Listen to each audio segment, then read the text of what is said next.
கட்டை எப்படி நோண்டுன்னு சொல்லி கட்டா பார்த்தீங்கன்னா கட்டை நோண்டுறத விடியா நம்ம இருக்கிற பொருள் கரெக்டாக இருக்கணும். பாரு இப்போ இந்த கடப்பா இருக்குதுன்னு வச்சுக்கவேன், கரெக்டாக பாரு என் கை அகலத்துக்கு நல்லா பட்டை, தரமான பட்டை. பொருள் நம்மக்கிட்ட கரெக்டாக இருந்தால் நம்ம வேலை கரெக்டாக நீட்டாக இருக்கும், சிரமம் இல்லாமல் இருக்கும். இப்போ வந்து வாழைக்கண்ணு வந்து ஆணி வேர் கிடையாது, சல்லி வேர். சல்லி வேர்னு வச்சுக்கவேன், அதாவது பரவலாக ஓடுற வேர். கரெக்டாக எல்லாமே வாழைக்கண்ணு வந்து இடக்கண்ணு ஒட்டிட்டு தான் இருக்கும். கரெக்டாக இந்த கேப் இருக்குன்னா இந்த கேப்பில் நல்லா பட்டை அகலமாக இருக்கா, சுற்றி ரமுத்து அவ்வளோதான். ரமுத்து அமுத்துனா நீட்டாக வெளியே வந்துடும், கண்ணு டேமேஜ் ஆகாது. பார்த்தியா எவ்வளோ பேர் இருக்குது, அரைக்கண்ணுக்கு இருக்குன்னு பார்த்தியா, ஒரு அரைக்கண்ணு இருக்காது. அதே மாதிரி தான் இதை கொஞ்சம் மணல் கொஞ்சம் டைட்டாக இருந்ததுன்னா இது வந்து லைட்டாக செம்மண்ணுக்காரனால கொஞ்சம் ஈரம் கம்மியாக இருந்தாலும் டக்குன்னு வருது.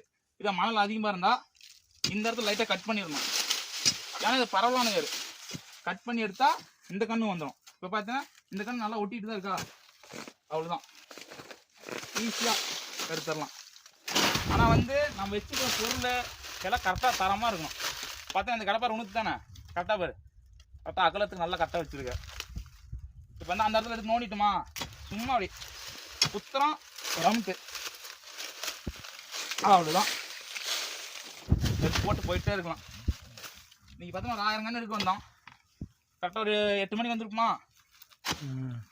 அவ்வளோதான். வந்தால் எடுத்து போயிட்டே இருக்க வேண்டியதுதான்.